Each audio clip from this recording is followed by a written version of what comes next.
Story this afternoon, the trucks started filtering into the deployment site under the cover of darkness. Key components of the controversial THAAD missile defense system are now inside the former golf course in Seongju County, where the system will be installed. The equipment transfer comes a matter of days after South Korea and the US signed a land swap deal for the site. Jung-soo starts us off.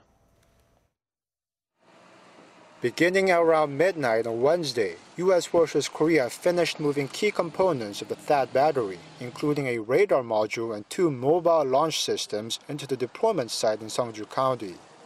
The site previously served as a golf course and was originally owned by Lotte Group before it was purchased by the Defense Ministry in February. Hundreds of Seongju residents reportedly tried to stop the U.S. military transports from entering the golf course, but to no effect. The THAAD system will now undergo several localization tests before becoming fully operational. The equipment transfer is taking place just 6 days after a crucial land swap agreement that was signed by the two countries.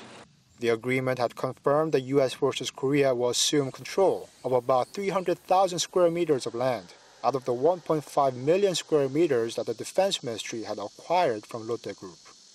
Following the agreement, South Korea's Defense Ministry was scheduled to conduct a thorough environmental impact analysis that was expected to take up to a month or even longer, but it appears the ministry and the U.S. have agreed to replace that process with another study conducted on a much smaller scale.